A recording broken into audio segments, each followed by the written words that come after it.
My dear students, welcome to social science class. Today we will discuss chapter 15, North India after Mauryas and Sungas.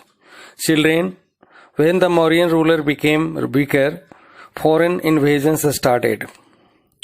After the decline of Mauryan Empire, the power came into the hands of the Sungas in northern India. There were many invasions in the north after the fall of the Sungas. Kalinga and Andhra Pradesh became independent. Kusans, the invaders, made India their home and settled here. Later they became a part of Indian society. Among Indo-Greeks, the most famous ruler was Menander. He adopted Buddhism and established his rule over Punjab and Kashmir. He ruled from the province of Gandhar. His coins have been found in many parts of North India. Another famous Indo-Greek ruler was Heliodorus. He adopted Vaishnavism. He built a grand Dhwaj pillar at Besnagar. The contribution of the Indo-Greeks is manifold in the fields of Natya Shastra, coinage, sculptures, philosophy, and trade. The Saka originally belonged to Central Asia. They defeated the Bactrians and entered India. The Sakas got divided into 5 branches and established their rule in Punjab and Afghanistan.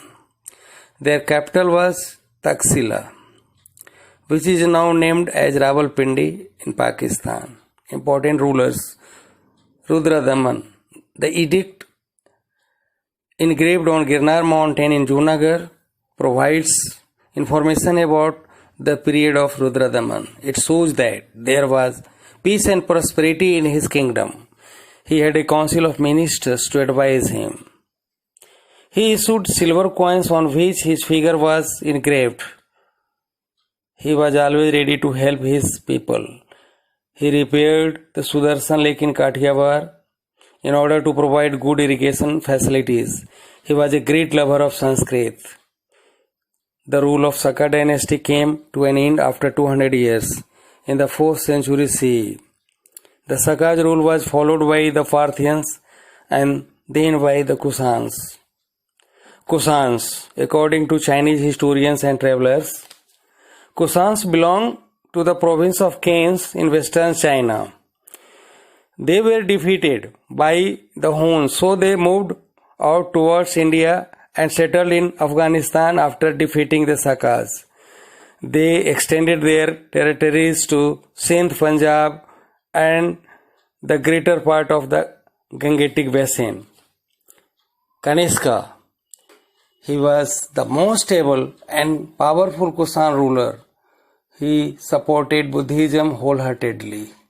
Many Buddhist monasteries were built during this period.